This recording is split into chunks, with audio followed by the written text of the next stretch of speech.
Halo semuanya, sudah nonton serial All of Us Are Dead bagian 3? Bila belum, Anda bisa menonton dengan mengklik link di atas ini. Hari ini kita akan menceritakan serial All of Us Are Dead bagian keempat. Jangan lupa like, share, dan subscribe untuk mendukung channel kami. Cerita dimulai dengan Ibu Cheong-san yang nekat memanjat tembok sekolah Hyosan untuk dapat masuk ke dalam sekolah. Ibu Cheong-san memanggil Gyeong-su yang sudah berubah menjadi zombie. Lalu Gyeong-su pun langsung mengejar ibunya Cheong-san. Ibu Cheong-san pun digigit oleh para kawanan zombie. Di sisi lain, nampaklah Onju lagi datang menghibur Cheong-san yang lagi bersedih melihat sahabatnya Gyeong-su yang sudah berubah menjadi zombie. Cheong-san bercerita, ayahmu pasti akan baik-baik saja Onju, sedangkan ibuku selalu sibuk dengan usahanya. Mungkin ibuku sedang menyajikan ayam goreng untuk zombie. Aku ingin makan ayam goreng ibumu Cheong-san, kata Isak. Ayo kita makan bersama setelah semua ini telah berakhir. Di dalam ruangan, Cheong-san mengatakan kepada temannya bahwa dia tidak mendengar suara setelah Nayeon dan Guru Park keluar. Apakah mereka masih hidup? Kayaknya mereka masih hidup, kata Daesu. Di sisi lain, tampaklah ayah Onju lagi permisi kepada anggota dewan untuk pergi menjemput putrinya Onju. Anggota dewan mengatakan, di sini semua orang juga mencemaskan keluarganya. Kamu sebagai pemadam kebakaran seharusnya mementingkan kepentingan umum, karena tugas kamu itu menyelamatkan orang banyak, bukan untuk kepentingan pribadi. Di luar ruangan kelas, nampaklah Gwinam ingin melarikan diri dengan sepeda. Namun sayangnya rantai sepeda tersebut rusak, dan kemudian Gwinam melarikan diri dan masuk ke ruangan kepala sekolah. Di kantor polisi, tampaklah polisi yang sedang berdebat dengan Pak Lee. Pak Lee mengatakan dialah yang menciptakan virus tersebut untuk anaknya, supaya anaknya menjadi kuat dan tidak dibuli lagi. Sampai sekarang, Pak Lee belum menemukan vaksin untuk virus tersebut. Lalu polisi pun emosi, gara-gara apa yang Anda buat Pak Lee, dunia ini menjadi kacau dan banyak yang jadi terinfeksi. Di bagian luar kantor polisi, tampaklah polisi sedang memindahkan para tawanan ke dalam mobil, dan zombie mulai berdatangan ke kantor polisi.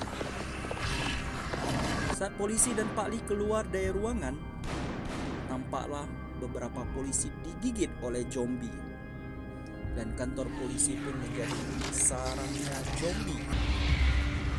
Pak Lee melihat kondisi kantor polisi sambil bahagia dan bersedih. Lalu Pak Lee pun digigit oleh zombie. Pak Lee pun melindungi polisi tersebut dan menyampaikan bahwa temukan laptop di ruangan laboratorium di sekolah Hyosan. Di sana semua kegiatan saya meneliti virus ini ada di laptop tersebut. Lalu polisi tersebut pun berhasil melarikan diri keluar ke ruangan parkir. Di ruangan kantor polisi, tampaklah Pak Lee sudah berubah menjadi zombie. Dia yang menciptakan virus dan dia juga sendiri yang terinfeksi. Di lantai paling atas, nampaklah Enji dan Kim Chol-soo yang sedang berdebat, karena Gwinam akan memposting video siswi tersebut ke internet pukul 9 pagi. Gwinam sebelumnya meminta uang kepada Angie agar video tersebut tidak diposting. Tetapi karena masalah zombie ini, dia tidak bisa menemui Guinam. Kim Chol-soo akan melakukan bunuh diri lagi. Namun hal ini dicegah oleh Angie yang mengatakan, meskipun kamu mati, video juga akan tetap terposting pukul 9 pagi. Kim Chol-soo memutuskan untuk turun ke bawah mencari ponsel yang merekam dia dan mengajak Angie ikut serta. Namun Angie tidak mau dan turunlah Kim Chol-soo ke bawah sendiri. Cerita berpindah di mana Cheong-san akan ke ruang guru untuk menemukan handphone dan melaporkan masalah zombie tersebut. Kemudian Onju mencegah Cheong-san untuk pergi dan berkata, "Aku tidak akan mengkhawatirkan kamu lagi." Lalu Cheong-san pun berkata, "Kamu memang tidak pernah mengkhawatirkanku." Dengan ditemani Soo-hyuk, Cheong-san memanjat dinding pergi ke ruangan guru. Cheong-san kemudian bertanya pada Soo-hyuk, "Ku dengar Onju bilang dia menyukaimu. Apa kau akan berpacaran dengannya?" Lalu Soo-hyuk pun menjawab, "Kenapa? Haruskah kulakukan?" Lalu Cheong-san menjawab, "Terserah kamulah." Di sisi lain, tampaklah Kim Chol-soo melarikan diri dari kejaran zombie. Namun sayangnya, dia malah digigit oleh banyak zombie. Tiba-tiba, semua zombie melepaskan gigitannya kepada Kim Chol-soo. Dan sepertinya zombie itu mengenalnya sebagai bagian dari mereka. Lalu Kim Chol-soo pun masuk ke ruangan guru beserta Cheong-san dan Soo-hyuk yang masuk melalui jendela. Tidak mengetahui handphone Guinam yang mana, Kim Chol-soo pun menghancurkan semua handphone yang ada di sana. Cheong-san dan Soo-hyuk yang diam-diam melihat hal tersebut ketahuan Kim Chol-soo saat mengambil handphone di sana. Lalu Kim Chol-soo pun mengatakan, "Berikan handphone itu atau aku akan membunuhmu." Lalu zombie pun berdatangan dan masuk ke kelas tersebut. Cheong-san berhasil keluar dari ruangan dan Soo-hyuk keluar melalui jendela. Di ruangan kepala sekolah memberikan kunci mobilnya kepada Guinam agar dia dapat melarikan diri. Guinam menyuruh kepala sekolah bersama dengan dia, namun kepala sekolah menolak. "Ikutlah denganku," kata Guinam. "Aku butuh perisai." Di bagian lain, nampaklah ayah Onju membantu kepala dewan melarikan diri ke atas atap, dikarenakan helikopter penjemput akan segera datang. Pintu di bagian atap terkunci. Ayah Onju pun harus menghadapi zombie sendirian.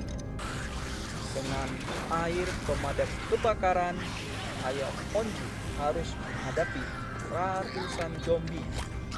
Teman ayah Onju mengira dia sudah menjadi zombie dan siap untuk memukul ayah Onju. Akhirnya, mereka semua berhasil sampai di atap. Dan helikopter pun datang menjemput. Di tempat lain, nampaklah Cheong-san yang lagi melarikan diri dari zombie masuk ke ruangan kepala sekolah. "Cheong-san, sini bantu saya ikat tangannya," kata Guinam. "Jangan melakukan hal itu, Guinam. Aku akan merekam segalanya dan berhentilah bertindak seperti bajingan. Kau hanya seorang pecundang," kata Cheong-san. Kepala sekolah yang hendak melarikan diri terkena pisau dari Guinam. "Semua yang tidak akan menurutiku akan mati. Berikan ponselnya padaku," kata Guinam. Lalu mereka pun berkelahi demi memperebutkan ponsel. Dan Cheong-san berhasil mengambil ponsel tersebut dan melarikan diri dari Wee-nam. Tiba-tiba Wee-nam melempar pisau tersebut ke arah Cheong-san. Dan cerita pun bersambung ke All of Us Are Dead bagian kelima. Apakah pisau tersebut mengenai Cheong-san? Jangan lupa subscribe dan aktifkan lonceng notifikasi agar tidak ketinggalan dengan cerita filem kami yang berikutnya. See you!